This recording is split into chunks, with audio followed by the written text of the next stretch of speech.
जयपुर गांव में सूरज की किरणें गुड मॉर्निंग कहने के लिए खिड़कियों से झांकती हुई आ रही हैं और मुर्गियां कुकड़ों कू करके अलार्म बजा रही हैं। दिवाली की लंबी छुट्टी के बाद 3 शैतान दोस्त राजू, रोहित और विक्की, जिनका स्कूल जाने का कोई मन नहीं है, एक बरगद के पेड़ के नीचे बैठे हैं। बरगद का पेड़ इतना बड़ा है कि लगता है जैसे उसने धरती का अम्ब्रेला पकड़ा हुआ हो। पास में गोपाल चाचा अपनी गाय मिल्की के साथ घास काट रहे थे।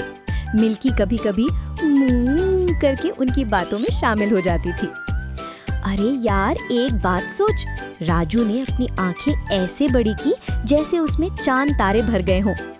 अगर मुझे सपने में 10 लाख मिले तो मैं पता है क्या करूँगा? 10 लाख रुपए, इतने सारे। रोहित ने अपनी आधी बंद आंखों से राजू को देखा और एक लंबी जम्हाई ली। 10 लाख? राजू, तुम भी ना। सपने में मिले पैसों से भला कौन असली मजे लेता है? मैं तो बस अपने घर में एक बड़ा सा गद्दा बिछाऊंगा जिस पर सिर्फ मैं लेट सकूं।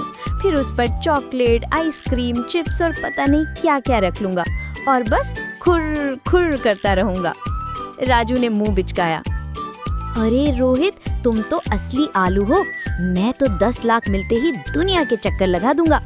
अफ्रीका में शेर के साथ सेल्फी, पेरिस में आईफिल टावर के सामने नमस्ते और अमेज़न के जंगल में एक ऐसी मकड़ी ढूंढूंगा जो रोहित को जगा सके। रोहित ने फिर से उबासी ली। मकड़ी? तुम तो शेर ढूंढो, मैं तो तब भी नहीं उठूंगा। 10 लाख हैं तो क्यों उठना? मैं तो बस आराम करूंगा और इतनी नींद लूंगा कि Guinness book of world records में मेरा नाम आ जाए। सबसे ज्यादा सोने वाला इंसान। कौन जाएगा दुनिया घूमने? दुनिया तो टीवी पर भी दिख जाती है। दोनों ने विक्की की तरफ देखा जो इतनी देर से सिर्फ हंस रहा था। तुम क्या करोगे विक्की? राजू ने पूछा। विक्की ने गहरी सांस ली, जैसे कोई बड़ा प्लान बना रहा हो। देखो दोस्तों, तुम दोनों तो बहुत छोटा सोचते हो। 10 लाख? ये तो बस शुरुआत है। अगर मुझे सपने में 10 लाख मिले तो मैं पता है क्या करूँगा? उसने सबको सस्पेंस में रखा। मैं अपनी आंखें जोर से बंद करूँगा और फिर से सो जाऊँगा और प्रार्थना करूँगा कि हे भगवान, फिर से 10 लाख दे दो और इस बार 20 लाख। विक्की ने अपनी मुट्ठी ऐसे हवा में उठाई जैसे वो अभी से अरबपति बन गया हो। सोचो, अगर एक बार में 10 लाख मिल सकते हैं तो 10 बार में 1 करोड़ क्यों नहीं? मैं तो बस सोता रहूंगा और करोड़पति बन जाऊंगा।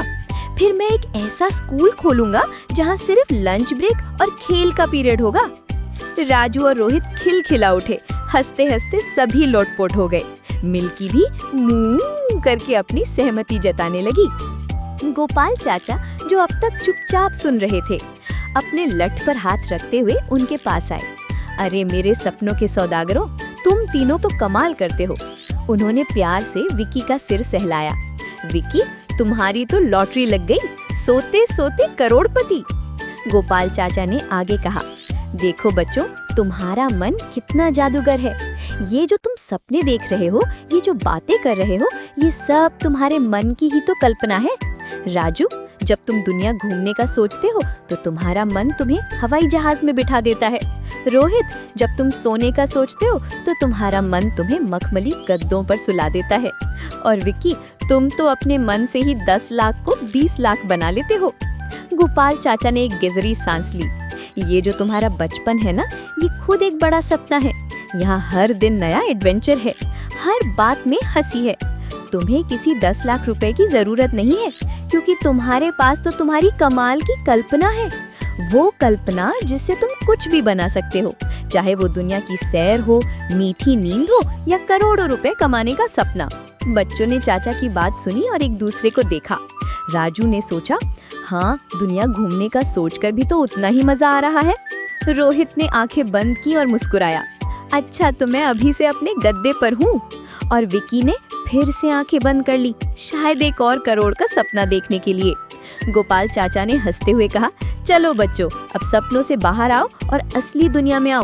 स्कूल का टाइम हो रहा है, नहीं तो मैडम तुम्हें सपने में भी डांटने लगेंगी। तीनों बच्चे हंसते हुए उठे और अपने अपने रास्ते चल दिए। उनके मन में सपनों का संसार अभी भी चमक रहा था।